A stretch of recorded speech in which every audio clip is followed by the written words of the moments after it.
राष्ट्रवादी पक्ष आणि घड्याळ चिन्ह मिळाल्यानंतर अजित पवारांनी आता लोकसभा निवडणुकीसाठी कसून तयारी सुरू केली आहे। बारामतीत सभा घेत त्यांनी थेट शरद पवारांवर पुन्हा एकदा चौफेर हल्लाबोल केलाय। पवारांसोबत असताना पक्षाचं नेतृत्व करण्याची संधी मिळाली नसल्याची खंत त्यांनी बोलून दाखवली। तसंच आता पक्षात आपणच वरिष्ठ असल्याचं ठणकावून सांगितलंय। वरिष्ठांच्या पोटी जन्मलो असतो तर अध्यक्ष झालो असतो, वरिष्ठांच्या पोटी जन्माला आलो असतो तर आम्हाला अध्यक्षपद मिळालं असतं, काही झालं नसतं, पक्ष माझ्या ताब्यात झाला असता। अजित पवार यांचा शरद पवारांवर पुन्हा हल्लाबोल।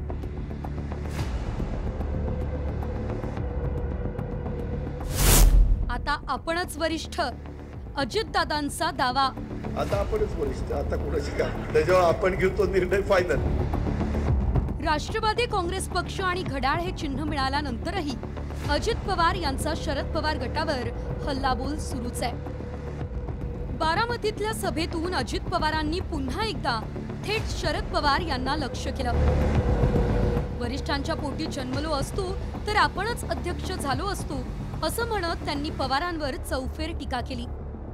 त्यावर भावाचा मुलगा असल्यानेच पवारांनी अजित पवार यांच्या सर्व चुका माफ केल्या असं उत्तर जितेंद्र आव्हाड यांनी दिलं। वरिष्ठांनी सांगितलेल्या व्यक्तीला राष्ट्रीय अध्यक्ष केलं असतं तर मग पक्ष चांगला, आम्ही सगळे चांगलो।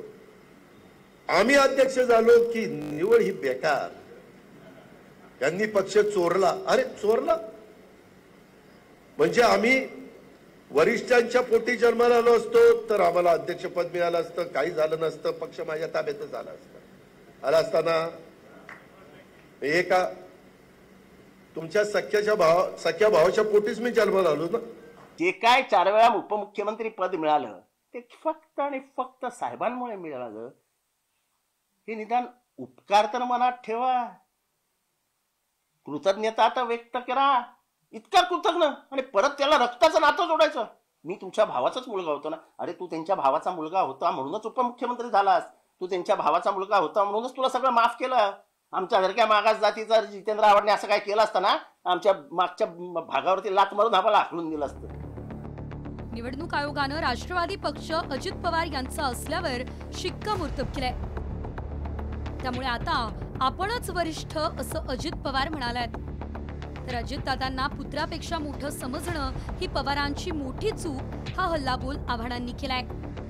तरी थोडंसं मला वरिष्ठांच्या कानावर काही गोष्टी घालाव्या लागायच्या। आता आपणच वरिष्ठ, आता कोणाची काय, त्याच्यावर आपण घेऊ तो निर्णय फायनल। दत्तक पुत्र काय ते पुत्रापेक्षा मोठे होते, ते सांगतील ते खरं असं शरद पवार करायचे। आणि मला वाटतं हीच शरद पवारांच्या आयुष्यातली सर्वात मोठी चूक आहे। सेल्फी काढून राजकारण करत नाही असं म्हणत अजितदादांनी सुप्रिया सुळे यांनाही टोला लगावला। तेवढं वरवर आपण राजकारण करत नाही, नुसत्या सेल्फी काढत आपण फिरत नाही, आपण त्याच्या संदर्भामध्ये कामच करून त्या बाबतीमध्ये दाखवतो। तुम्ही ते सेल्फी काढता सांगितलं ना, त्याला सुद्धा हिम्मत आणि आपलेपणा लागतो। रस्त्यात उतरावं लागतं, लोकांशी बोलावं लागतं। सामान्य माणसाला हे धैर्य तुमच्या समोर येण्याचं होतच नाही। तो सामान्य माणूस आपलेपणाने ताईंच्या बाजूला उभा राहतो आणि फोटो काढून घेतो। हा तुमच्यातला तुसडेपणा आणि ताईंमधला आपलेपणा हा महाराष्ट्र सुव्यवस्थित ओळखून आहे। घड्याळ तेच वेळ नवी असा नारा अजितदादांनी दिलाय। तर अजितदादांनी पक्षाचे तुकडे तुकडे केले असं आव्हाडांनी म्हटलंय। राष्ट्रवादी काँग्रेस पक्ष हा केवळ एक पक्ष नाहीये, तर तो एक विचार आहे। महाराष्ट्राच्या समृद्धीचा, देशाच्या परिवर्तनाचा, महत्वाचं म्हणजे तुमच्या आमच्या सर्वांच्या अभिमानाचा आणि स्वाभिमानाचा विचार करणारा पक्ष आहे।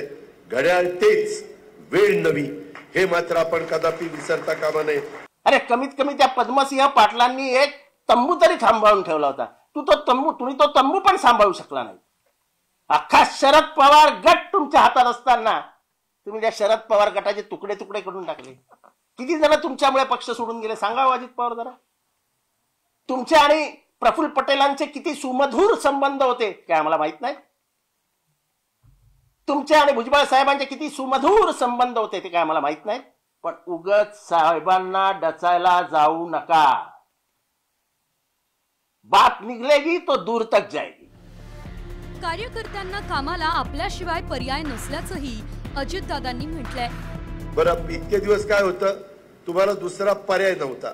आता पर्याय, इकडं काय झालं, जातो तिकडं, आता जायला जातो तिकडे तिकडे गेला तर कामाला इकडेच यायचंय. कामाला माझ्याशिवाय कोणी नाही. तुम्हाला मी छाती ठोकपणे सांगतो, काम करणार तर मीच करणार, दुसरा कोणाचा घास नाही.